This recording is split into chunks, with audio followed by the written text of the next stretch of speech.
that. Holy smokes, Kyle Lewis. Back, gone, home run. Holy smokes, gone. Oh, my. Nevin White making the catch. What a play. That long backhand splits to J.P. Crawford, throws, and that's a double play. Wow! What a play by Kyle Seager. Justice Sheffield strikes out the side. Wow.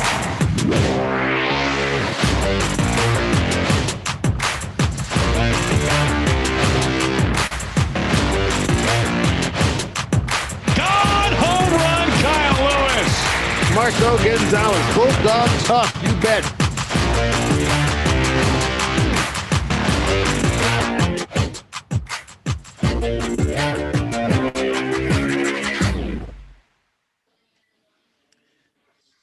Well, good evening and welcome to our Mariners Care virtual tour. Tonight we connect with our great fans throughout Central and Eastern Washington. My name is Aaron Goldsmith, one of the Mariners broadcasters. Man, I had a ton of fun watching that slideshow just a minute ago before the video of Mariners and tours from yesteryear, and it just makes you realize how much fun we have during this time of the year when under normal circumstances we get on the big bus, bring the Moose along with us, some players, a broadcaster or two. We make our way throughout the great Pacific Northwest, and we have a chance to connect with you, our wonderful fans all throughout the region. We all have such a great time. And we get to know the players a little bit better as well. And they get a chance to connect with you guys also, get some autographs out of it too. So we are so saddened by the fact that we can't be with you in person, but we are so happy that we have a chance to be with you here tonight and introduce you to some great Mariners players, one of which you've already had a chance to see a little bit, and both of which we believe will be a big part of the Mariners' future not too far from right now. So with that in mind, as we go along for the next hour, we invite you to be a part of the program. You can use the Q&A function for those of you joining us in the virtual meeting space on Zoom, and ask some questions in the back end of the program for Jake Fraley and Wyatt Mills. So first, I'm really excited to talk with Jake. I haven't seen Jake in person since the very end of 2019 when he came up and made his debut at the tail end of the season. We had a chance to see Jake a little bit last year in the big leagues with the Mariners. Jake, it's great to see you again. How are you? I'm doing great, and I hope everything's going good with you as well. We're doing well. We're hanging in there, hanging in the rain a little bit, but we're doing very well. We're excited to talk to you, man. Thanks for being with us here tonight.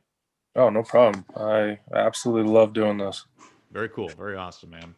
Hey, somebody else we want to introduce you guys to is somebody who is very accustomed to your neck of the woods. He is Spokane born and raised, and a proud Zag at that. Wyatt Mills is with us tonight. Wyatt, it's good to see you. How are you? Well, it's good to see you, and it's nice to meet you for the first time. Yeah, I'm over here in Spokane. Really excited to be on this, and yeah, watching that video got me pretty hyped for baseball coming up. I can imagine, man. Well, we're excited to talk to you over the course of the next hour or so. And somebody else that we're really pleased to have with us on the front half of the program tonight, our community tour partner spotlight. And tonight we bring in a guy who has been helping us come to Central and Eastern Washington every year since 2005. He's been coordinating each and every one of the trips. Jim Hall, who is now the Chief Philanthropy Officer at Cadillac Regional Medical Center in Richland. Jim, it is wonderful to see you. Thank you for joining us this evening. Great to see you, Aaron, and it's great to be with everyone from the Tri-Cities. Hey, when I just referenced the memories I had looking at that slideshow and all the visits that we've made on the caravan, when you think back, as mentioned, 2005, man, it's been a long time that we've been coming to your neck of the woods. What are some of your great memories of community tours past? Two probably stand out, Aaron. One was last year when the team came, and the Moose, of course, is a huge draw for our patients and our staff. And last year, the Moose got to take part in a cardiopulmonary rehabilitation class with our heart patients. And that was quite a treat.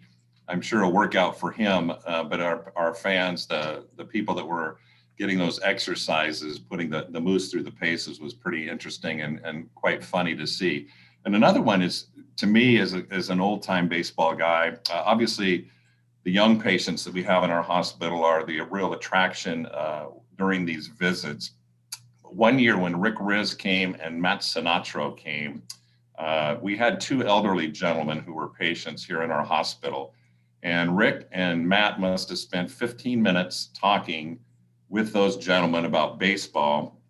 And a couple of weeks later, I got a call from one of the patient's daughters who had seen that segment. And she had said, "Does anyone have a picture?" Because unfortunately, her father had passed away in the subsequent month. But she said that was the most positive memory of the last months of his life, getting to meet Rick Riz and Matt Sinatro and talk old-time baseball with them. So it's not just the young patients that the Mariners and the Moose and everyone make such an influence on. It's all of the patients that are here in our hospital, not to mention our staff. Oh, that's very cool. Thank you for sharing those two memories in particular. Tough times for everybody right now across the country and around the world, for that matter. How have the good people at Cadillac been adjusting to the pandemic? Aaron, it's been, in a word, inspirational. In fact, this week is 1 year, almost 1 year to the day, that our community stood up an incident command countywide. And our hospital, like every other healthcare organization around the country, has just been hard at it.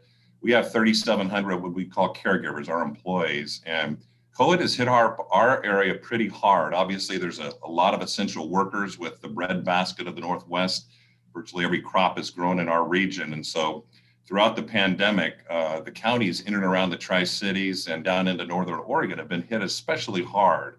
And so as a result, our hospital has been very, very busy over the course of the year. But fortunately, the numbers are back down. They're still high, but they're not what they were last summer. And so we're fortunate that. And now that the vaccine is on the horizon, starting to get into the arms of people, we hopefully are seeing some promise as we move toward the warmer weather.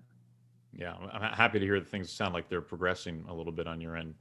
Hey, if we didn't know already, you got some pipes, man. Like you're kind of going toe to toe with me. The one thing I can bring to the conversation here, a lot of people listening and watching probably are aware, but if they don't, you have a radio show in the community. You also host a very successful podcast, Cadillac on Call, focusing on healthcare in the community. So with that in mind, what are some of the messages that you have been sharing over the airwaves to the community during these times? Thank you for mentioning that. In fact, our program is tonight as well, but it has been virtually all COVID all the time in the last year. We have used our local health experts, our infectious disease specialists, our frontline caregiver staff who have been in nothing short of inspirational. And so I think our focus with that has been trying to provide a credible, useful, reliable, as up-to-date of information that we can, not only throughout the pandemic on the treatments and all the public health measures that everyone needs to follow, but also just with the vaccine on the horizon, how people can sign up. We all know it's in limited supply. And so we're trying to be one of the outlets of information that people can rely on to help them get through this pandemic. It's very, very wonderful work you're doing both there at Cadillac and also on the airwaves as well. Hey, a quick reminder for everybody joining us on the virtual meeting. This, of course, can also be seen on YouTube. It'll be archived as well on the Mariners YouTube channel so that you can always go back and watch part of it again.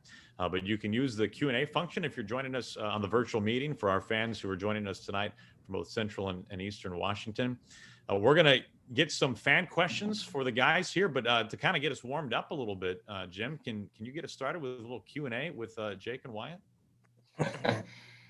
Well, maybe one of the years we had visitors, the players were up in what we call our neonatal intensive care unit, which is an ICU for primarily prematurely born babies.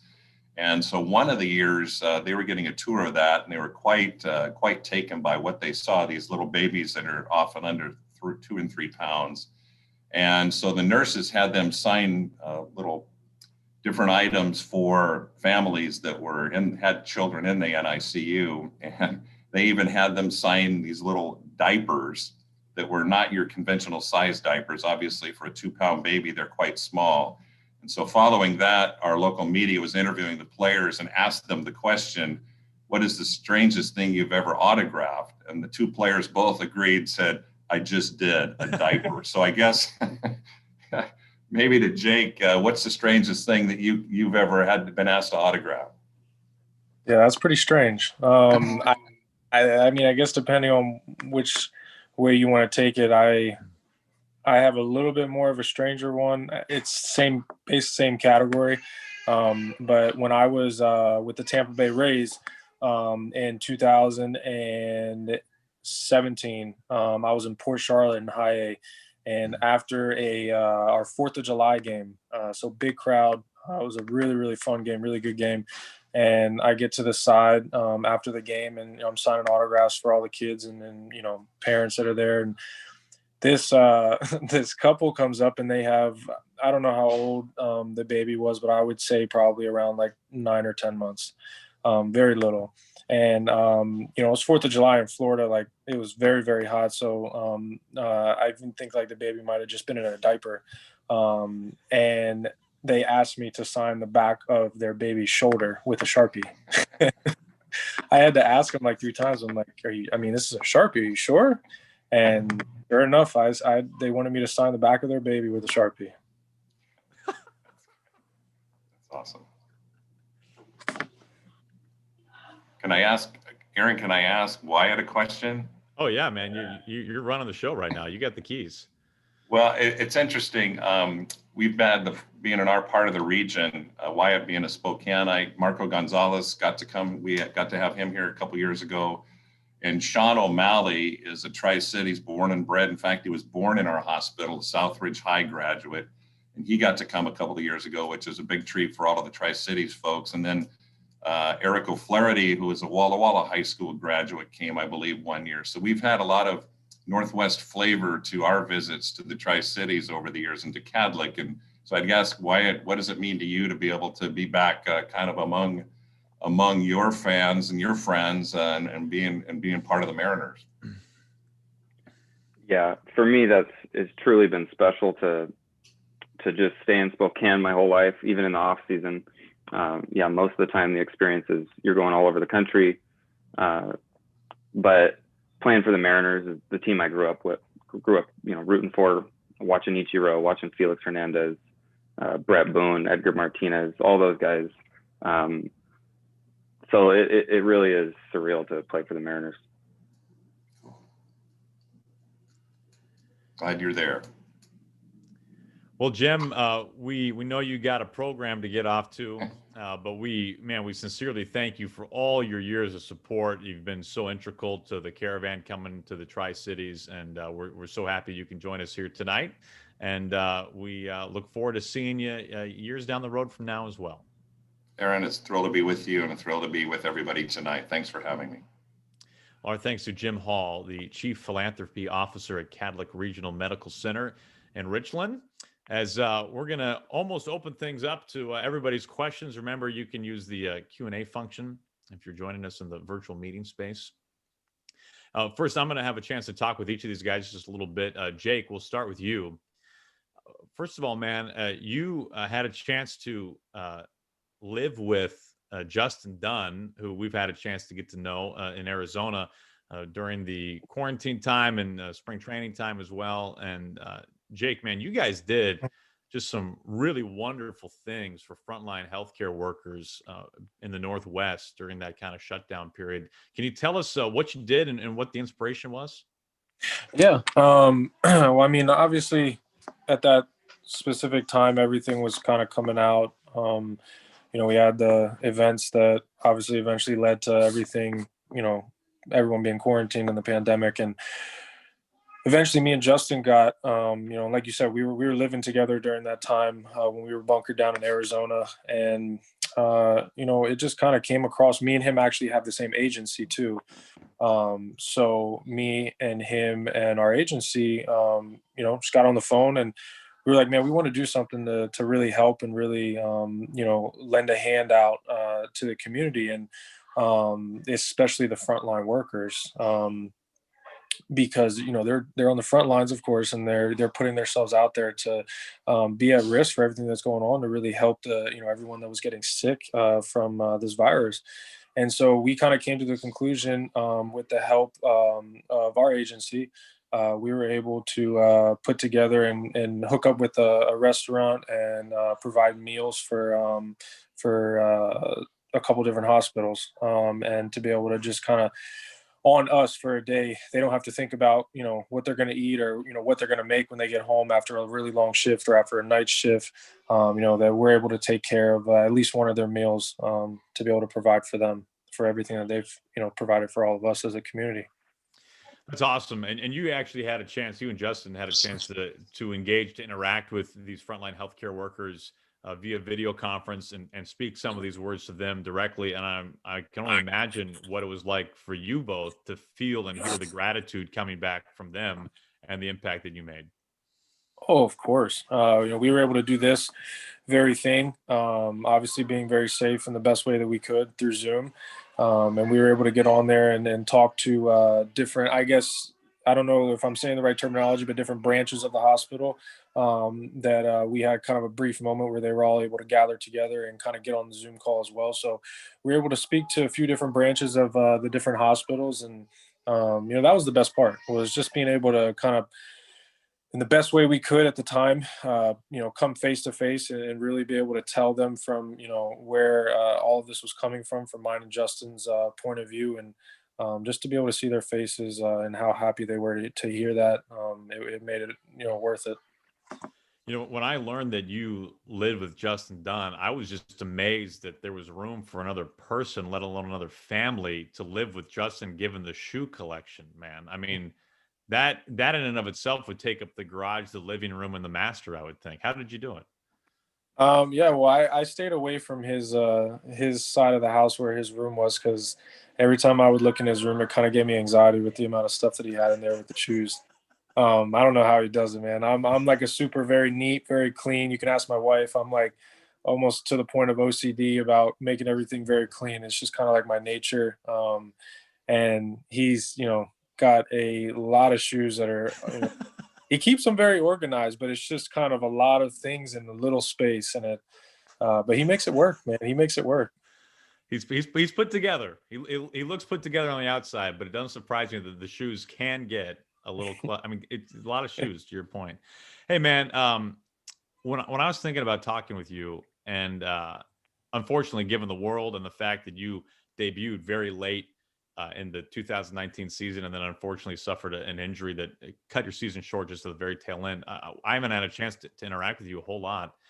But one of the stories I remember when you made your debut and you were back in Tampa, as it turned out, playing against the Rays. If memory serves, you had your whole family there. Correct me if I'm wrong.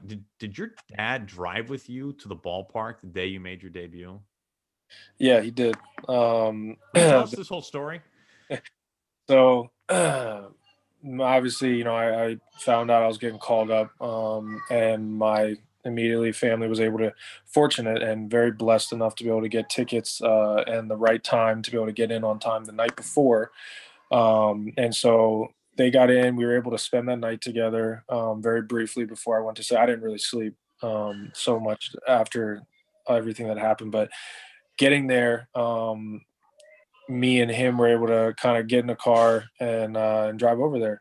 And it was kind of, if I'm being completely honest with you, it wasn't even completely planned. It was kind of like a little bit of a spur of the moment. And once I got in the car and we were driving, I was like, man, this really turned out to be a pretty cool moment. Cause I mean, you can imagine the amount of games that, he's driven me to, the amount of time that I can't tell you the countless amount of hours that we've spent in the car driving to travel ball games and workouts and hitting it, like everything.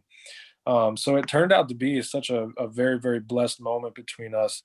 And it actually turned out to be a little bit longer of a drive than it needed to be as well, because we kind of got lost a little bit trying to which supposed to go in. So we were like driving around asking, the different people that were working outside of the stadium. So it turned into a little bit longer, which again I'm very grateful for. But it was a very cool moment. It kind of I don't know how long it was, the 5-10 minutes that it turned into. I was able to really kind of reflect on just how far we've come to that moment. And it was a very, very blessing of a moment that we were able to spend together. Yeah, man. Like, I know you're a young father and family means the world to you, clearly. I mean, it brings tears to my eyes thinking about it right now. Like, I can't even imagine what it would be like to drive your son to the ballpark for the first time when he makes a big league debut. I mean, that's, to me, that's like an all-time story. I think that's just the coolest. So I'm glad I remembered it correctly, and I'm glad you had a chance to share it. And we're pumped you're with us tonight. And we're going to be taking some fan questions here for you in a few minutes. But thank you for being here. No, thank you. I appreciate you bringing that up. So we will shift gears from a guy who makes a living with the bat to a gentleman who makes a living with the ball in his hand. We say hello to right-handed relief pitcher Wyatt Mills, who was right nestled at home there in Spokane. Wyatt, I have to know, man, as a Zag, a proud Zag at that, like how big is the Marco Gonzalez statue right when you drive on campus? I mean, is it like 7 feet, 15 feet? I mean, does he show up and take photos with it side by side? How big is the statue? Right now, I think it's at 7 feet, but the more he keeps pitching well for the Mariners as the ace, it'll keep getting bigger. I mean, when you think Gonzaga baseball recently, at least, you think of Marco Gonzalez and what he was able to do both there and then translated to a professional career and a major league career that's still going strong. What kind of influences were there, if it's tangible at all, of Marco when you were at Gonzaga? Yeah, so Marco got drafted as a junior, so he would have been a senior for my freshman year. So he left the year before I was there. But yeah, he's come back and talked to the team. I've been able to have some quality conversations with him during spring trainings. And so he's kind of taken me under the wing a little bit and just calmed me down. During big league camp last year, I remember just and I realized the amazing qualities that he has as a leader. That he would do that, especially for me too. So yeah, I've been able to have some good combos with him. Yeah, man, that's a good guy to get under a wing of. I mean, he is as good of a leader as there is and such a major pillar in the clubhouse and truthfully in the community as well. He does such great things around Seattle. What was it like for you as a baseball fan growing up in Spokane? I know you touched on it a little bit, how you were a major Mariners fan, but what kind of a role did the Mariners play in your life as a kid? Gosh, it just takes me back to sitting in my grandparents' living room. My grandma would be keeping track of the score on her own little scorebook, and I would always just be watching. Yeah, back to the day where it was Edgar and Raul Ibanez and Ichiro. I just had family that really appreciated baseball and appreciated sports. And yeah, that was the only team that I really paid attention to. So yeah. How long into your career did you realize that pitching is going to be where your future was? I stopped hitting in high school. So I've been a pitcher only for a long time. And I feel like you're just one way or the other. But yeah, I think my body type was telling me stay with pitching. Can you explain in your own words, can you describe your delivery? I think it's easiest just to put it as Steve Cishek. I think that there's a lot of similarities. I've been compared to him, and when I watch him play, I see a lot of the same movement, the same rhythm that he has. So I know I talked to Steve when he was with the Mariners about how his delivery came about, and like he thought, I forget the players exactly, but it was like, yeah, when I was in high school or whatever, I like Pedro. He's a New England guy, like Pedro and a couple other like stud pitchers. And he was trying to combine all their mechanics. And then he didn't realize until a coach showed him video how much he was dropping down. And then of course it became extreme. So how did this come about for you? It doesn't come about naturally for a lot of guys. Yeah, being a sidearmer started when I was a sophomore in college. Basically, I was a 3/4 over the top guy, and I was told I was going to redshirt at Gonzaga, and it just didn't sit right with me. So I went out with a buddy and started practicing trying to change something. Maybe during shag, throwing it sidearm to the bucket, and finally mustered up enough courage to ask to throw a bullpen. And it kind of just spiraled from there, positively spiraled. 2 more weeks, couple bullpens, and then sophomore year, I ended up pitching a little bit, and junior, senior year took off. Wow, that's incredible. That's very cool. What was it like for you the day you found out you got drafted by the Mariners? I mean, the whole process for me was pretty overwhelming. And I didn't really know it was going to be the Mariners until I got a phone call thinking it might have been someone else. So it really was a surprise to me. But the fact that it was the Mariners, I mean, firstly, I appreciate the opportunity to be in the hometown playing for the Mariners. And I think that they knew that as well, being a local guy. But I remember going to the store with my family, and all of us got Seattle Mariners lids just to get another one, and make it official. But no, it's a special thing. What is off-season workouts like for you, getting through the snow and the ice in Spokane this time of year? You know, I've had a good amount of practice trying to do it, so I got a little routine down. I've been really lucky with having connections with, you know, where I went to high school and where I went to college. And that community has been able to take care of me and been able to find ways to get my work done. Any goals that you got set up for this upcoming season? My goal is going to be super narrow. It's just going to be to do my job really well, which is execute my pitches. I feel like I've had a good mindset from the 6-week camp this fall, and I'm going to try to carry that over, and just keep it simple. I'm a strike thrower, and I just got to execute it as much as I can. And what was we've had a chance to talk to a handful of guys who were at the kind of hybrid fall league situation that the Mariners were able to set up and collaborate with a couple other teams in Arizona once the season was over with. It wasn't the typical fall league, of course, but it was certainly better than nothing. What was that experience like for you? Yeah, I really enjoyed it. It was a good mix of veteran minor leaguers mixed with people that you know, had just coming from the Dominican Republic, and they're in the United States for the first time. So it was a good mix, meeting a lot of new people. And I mean, the most importantly was just able to play baseball. I got 10 to 12 outings. We played teams within 15 minutes of us. Yeah, it was about 6 weeks of good baseball, just playing catch outside, facing batters, facing hitters. And I mean, yeah, there's a lot of missed time for the minor league season, but I think that really helped.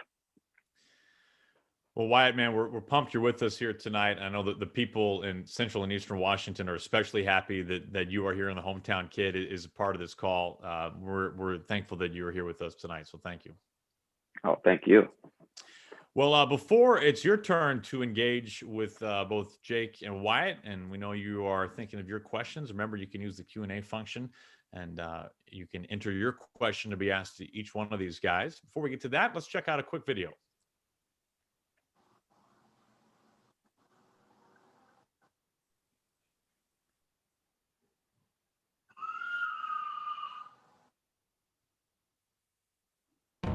Baseball's youngest team led the American League in stolen bases, and was one of the top defensive clubs in the game. Holy smokes, Kyle Lewis! Featured 2 Gold Glovers in the infield. Are you kidding? That was gorgeous!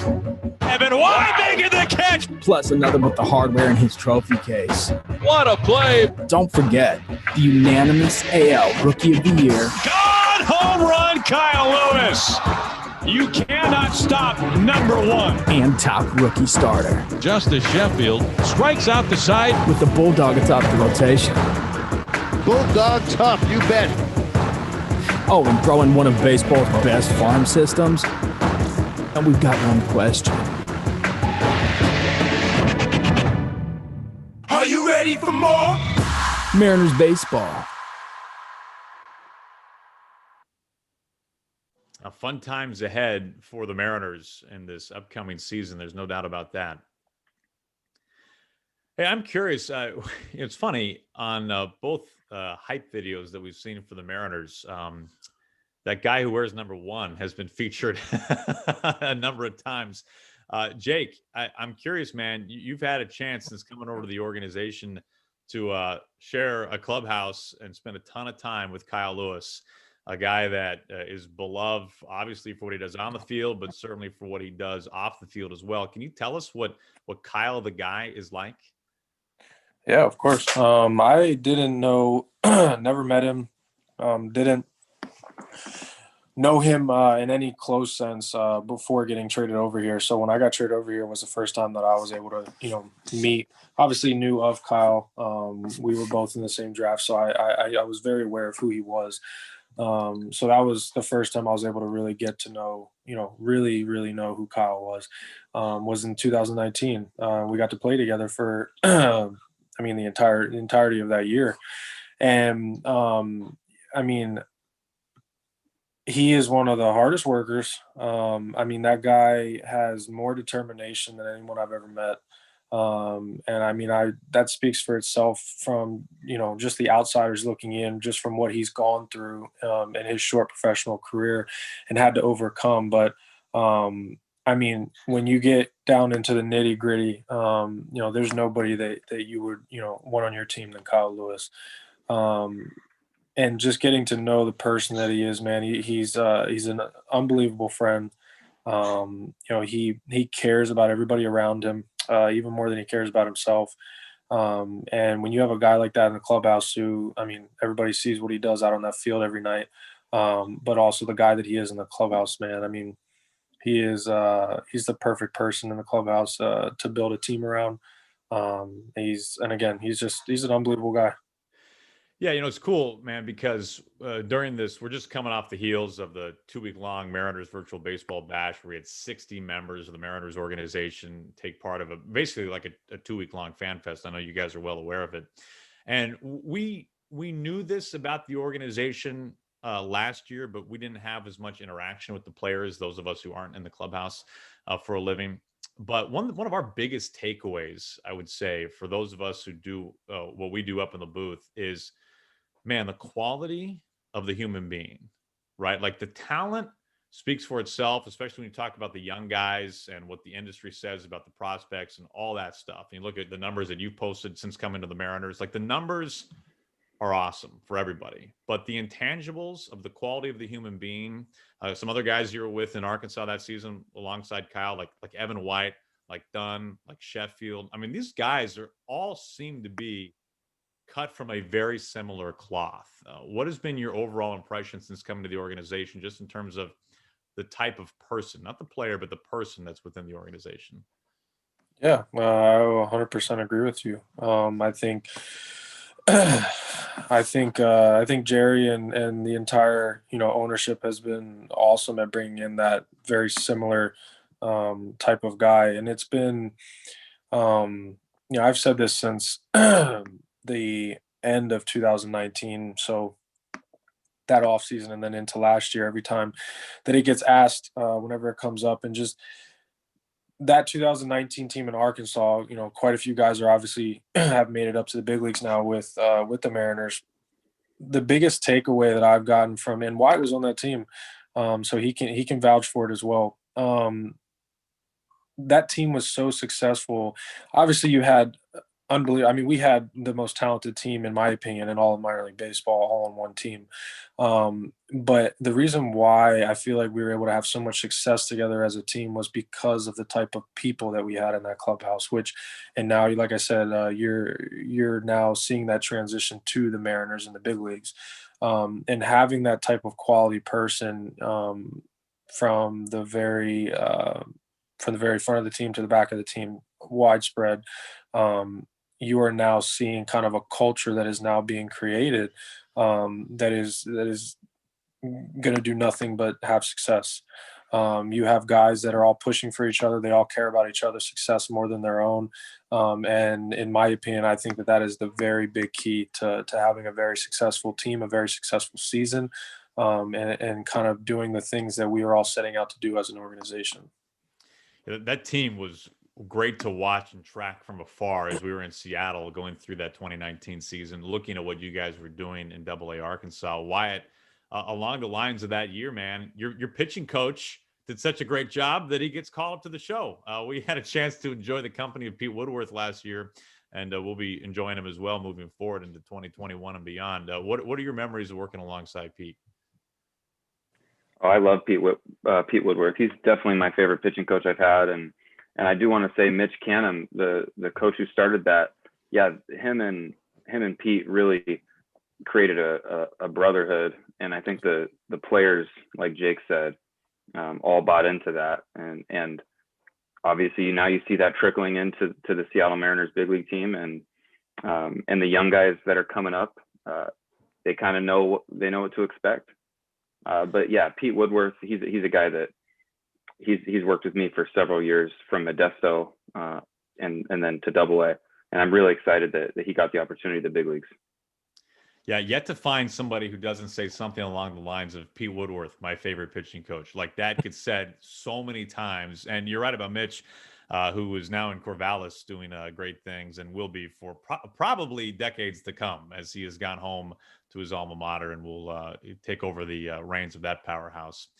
Well, it is time to get to our fan questions for the remainder of the program. So let's see what our first question for these two guys happens to be tonight. All right, question number one. Let's see here. As I get rid of all my screens on here. So how was it like playing baseball with no fans? And what is the best way to cheer you guys on? Jake, we'll start with you, man. Yeah, definitely weird. Not gonna lie to you. It was it definitely took some getting used to, and I don't really quite think anybody really got used to it. So, I mean, it's just one of those things, just along the lines of everybody else that has been going through everything that's been going on with COVID. Just having to, it is what it is, and you got to kind of deal with it and keep trudging on. And as far as doing what the best thing that you guys can do is exactly what you guys have been doing. If we're not fortunate enough to have kind of the situation where we're able to have you guys in the stadium with us during the games, obviously is everything that we did last year along the lines of you guys being able to watch live, on your computers. And, when you do that, we see that. When you guys are posting about it during the games, when the game's over, we see all of that. So, all of that support is very, very important. It's very vital to our team's success. And, you guys have been awesome about it. You guys were awesome about it last year. We all got through that together, and whatever started us this year, we'll get through it together as well. Yeah, there's no doubt. What was it like for you having essentially a season that wasn't on a minor league development side? Yeah, it definitely was a large break, and it gave me a lot of time to focus on non-baseball things. So, I mean, that included getting engaged, developing relationships in my life, got to see my siblings a lot more. But yeah, regarding the fans, I mean, I still have yet to step onto that big league field, but I know that the Northwest is the biggest region of, a major league team. We encompass so many different regions that the fans can be incredibly important to our success. Why? Now, come on, man. You can't just bury the lead like that. You can't just drop I got engaged and then just blow right past it like a stop sign, man. Well, come on, tell us about it. Congratulations. That's fantastic. No, thank you. Yeah, I snuck off to Montana and got engaged in May to Molly. So we're expecting next New Year's Eve, hopefully. But it just all depends on what's allowed and what's not, what's the safest. All right. I know some things have to stay in the clubhouse, but tell me about the proposal. Yeah, I was extremely nervous, sweating the whole car ride. So I think that she knew something was up. But her and I both like to shy away and just be with ourselves. So it was along the Clark Fork Riverbank in Montana, beautiful mountains in the background. Couldn't have been prettier. That is awesome, man. Thrilled for you. Congratulations. That's wonderful news. Very, Thank very you. Cool. And we wouldn't have gotten it without our first fan question. So how about our second for these two guys? All right. Gum, seeds, peanuts. What is your favorite snack when being on the bench or in the bullpen? Why? What are we munching on in the pen out there? I'm for sure a sunflower seeds guy.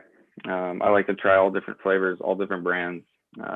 Spitz was kind of the original that got me into it. I like how serious you got when you went into it. Was Spitz. Spitz was, I would say, it was definitely Spitz. Yes. What's your favorite flavor of seed? I like a cracked pepper mixed with dill pickle. Oh, Oh, Jake is salivating. Jake, what are we thinking about on your end, man? I've never heard of that. I'm gonna have to try that combination. I'm a big gum guy, and I have like a call it what you may, superstition, repetition, whatever. I usually do 3 pieces of bubble gum. It's usually the watermelon flavor, and I keep those 3 pieces in the entire game. I don't take it out, so it loses its taste pretty fast, but it's staying in there till the last out in the 9th inning. I mean, that is like just down to powder by the 9th. You go extras, man. Game over. You got to spit that thing out. Yeah, and if we go into extras, that next day my jaw's hurting a little bit from chewing something. That's why you've got the chiseled jawline. I can tell underneath that beard. I'm trying to keep it under the beard so I don't scare anybody.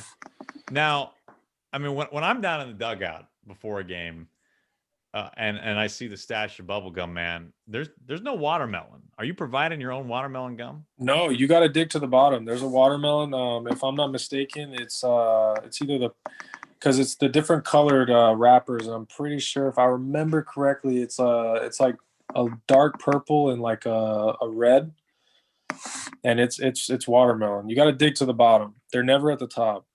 How unhappy are you? Now, I'm not saying that this has happened, but tell me the fumes coming out of your ears if there's no watermelon in the bucket. Yeah, if there's no watermelon, but see, the thing is that I hope you didn't jinx it because I have yet to have a day that I haven't found at least one. So sometimes it's watermelon. I got to do like I think there's a sour apple other flavor. And then there's a third flavor. I don't remember that one. But I've always been able to find one. So if you jinx it, I'm finding you. Hey, man, I'm going to be the guy who isn't even let in the clubhouse regardless in 2021. So good luck. I'm untouchable, man. Oh, no, I'm going to find you. I'll find a way. Now, would you mix sour apple and watermelon? Yep. Yes, I would. Wow. It's a little weird at first, but then they kind of mesh together, and then you lose the flavor so fast. Yeah, by your first at Batman, by the time that's over, it's nothing. Yeah, so you're fine. Have any flavor? Yeah. All right, the things we are learning: engagements, cracked pepper, and dill pickle, watermelon gum. We've set a high bar already. 2 questions into this thing. What do we have? What else do we have for these 2 guys? Well, I like this. Who was your role model to help you get to the show? Sam wants to know. Jake, how about you?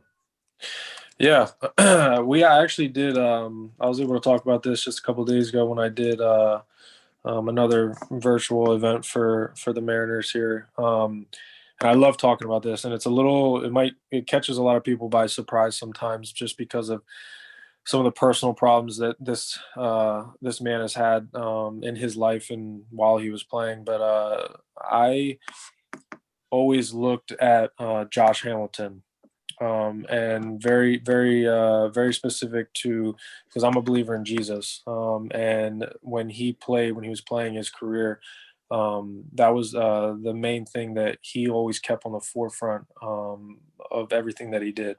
Beyond even, like I said, his very obvious struggles that he's had in his life. But he's always worn that on his sleeve and really shared his story and allowed everybody to see Jesus inside of him with everything that he does. And that's been a very big thing with me coming up in my career that when I'm done playing, I want everybody to be able to really say that they were able to see the face of Jesus and everything that I did and the actions that I had. I'm not going to be perfect with that, but I do want to make that a focal point just like he did in his career.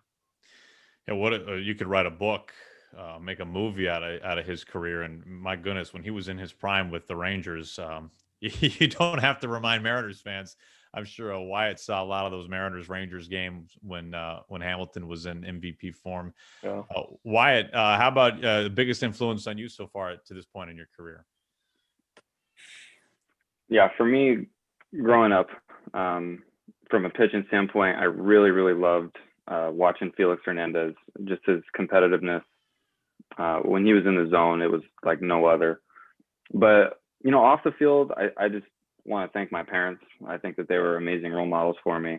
And other than that, my college pitching coach, Brandon Harmon at Gonzaga, he was somebody that just always believed in me and kept giving me those opportunities to try to be different and succeed. So, yeah. Was he one of the first guys, Brandon, that you showed off the sidearm delivery to and said, "What do you think about this?" Yeah, it was him and another coach, but they gave it free reign. So all credit to them for letting me do it. That's very cool. Awesome. Our next question for Wyatt and Jake.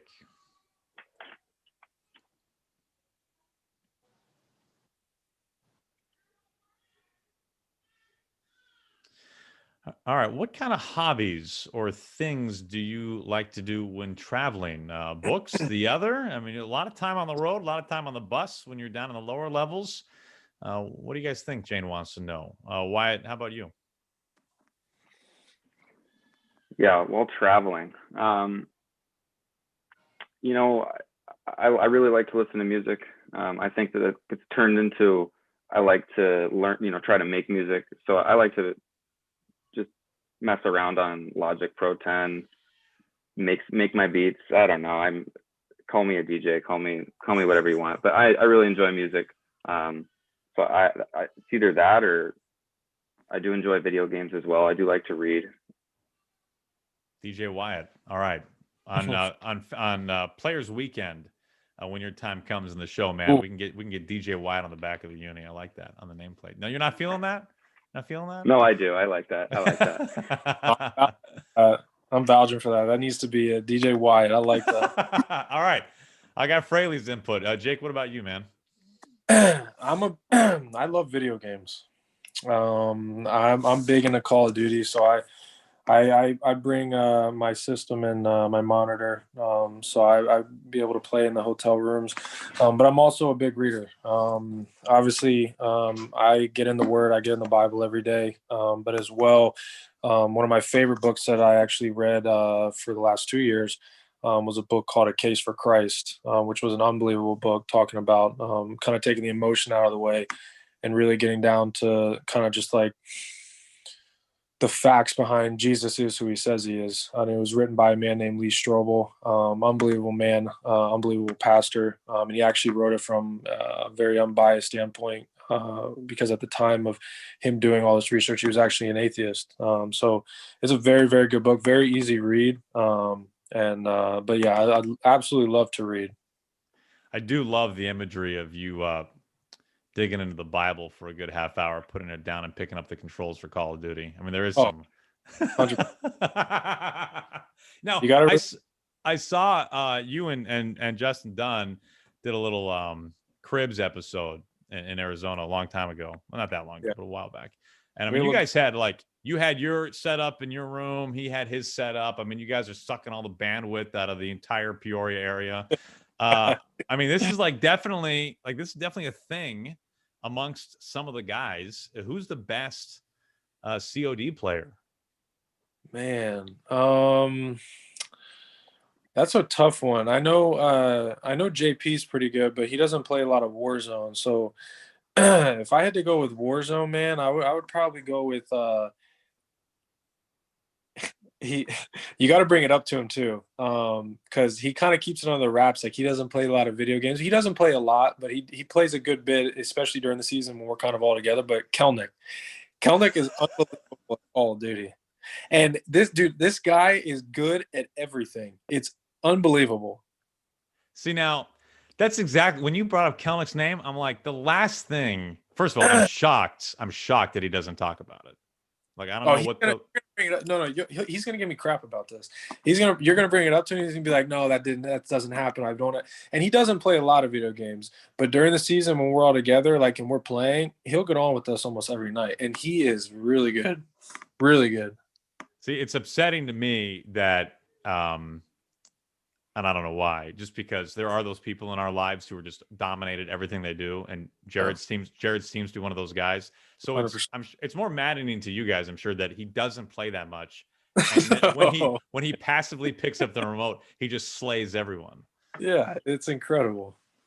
Yeah. Well, if there's one thing that Jared doesn't need more of, it's confidence.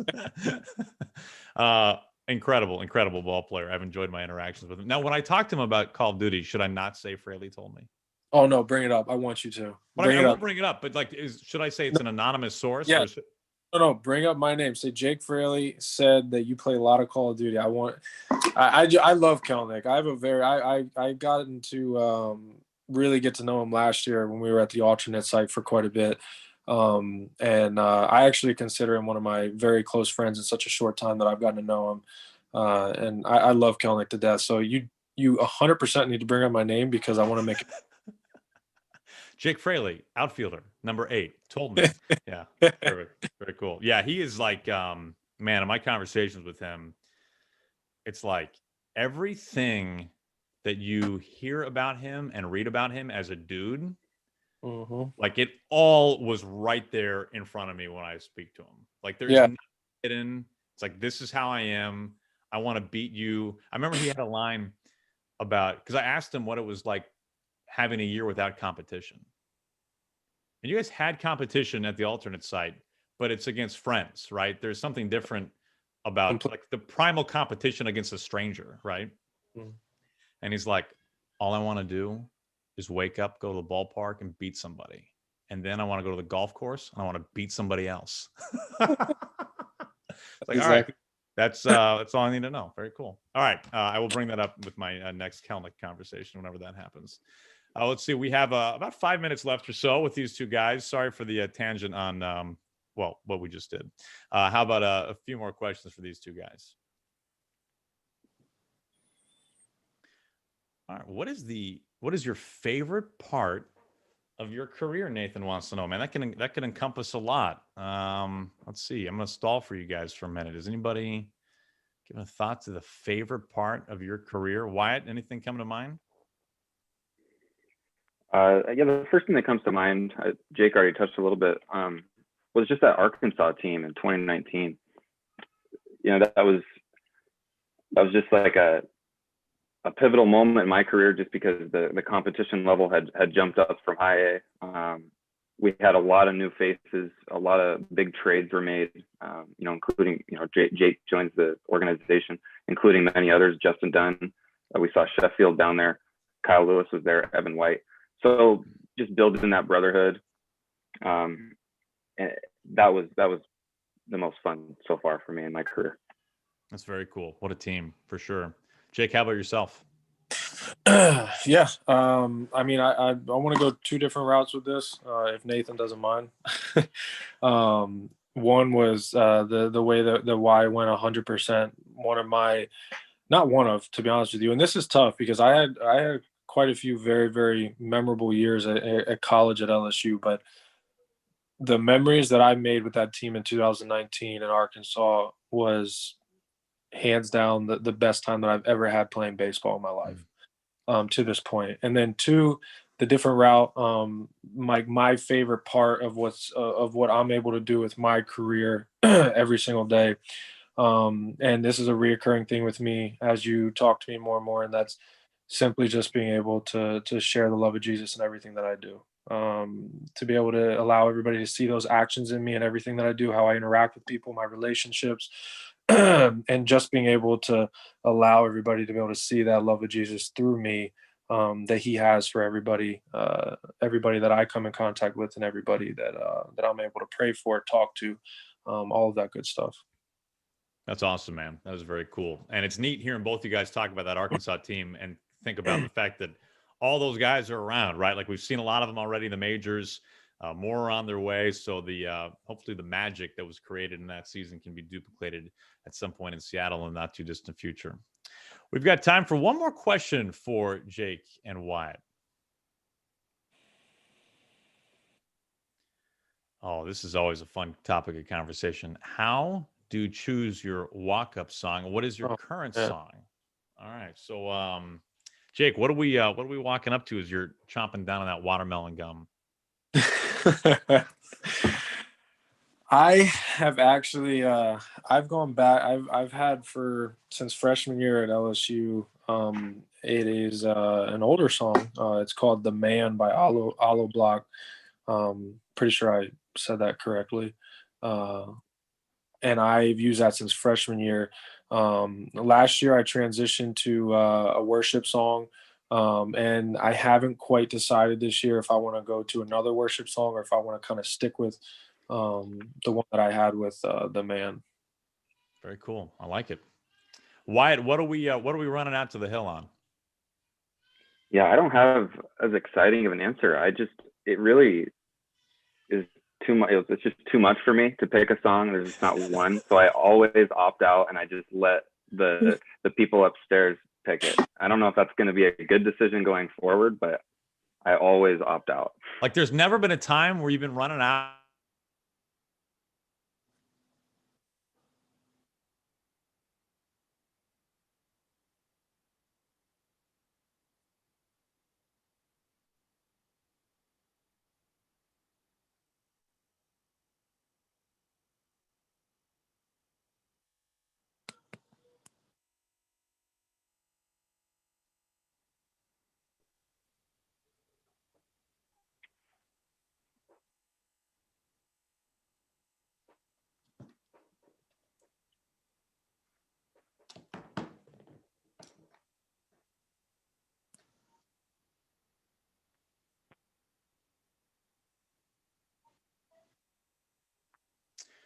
Well, we're sorry about that quick technical problem. We are wrapping things up with Wyatt and Jake Fraley, who have very different opinions on selecting a walk-up or walk-out song. Guys, this has been a lot of fun, and it's been very gracious of you guys to give us so much of your time. We appreciate it. It's great seeing you a little bit face-to-face. And, man, we are really excited for the upcoming season and excited to see both of you guys out on the field sometime soon in a Mariners uniform. So thank you both. Thanks for having me. Well, we're so grateful that you could join us as well, whether you were part of our virtual meeting or watching us on YouTube. Remember, this entire conversation will be archived on the Mariners YouTube channel. You can go to mariners.com/community tour to find out more upcoming events for us where you can take part and join in the conversation. So for Jake Fraley, for Wyatt Mills, and everybody else who made this one possible, I'm Aaron Goldsmith. So happy you could be with us tonight. We look forward to talking to you once again down the road.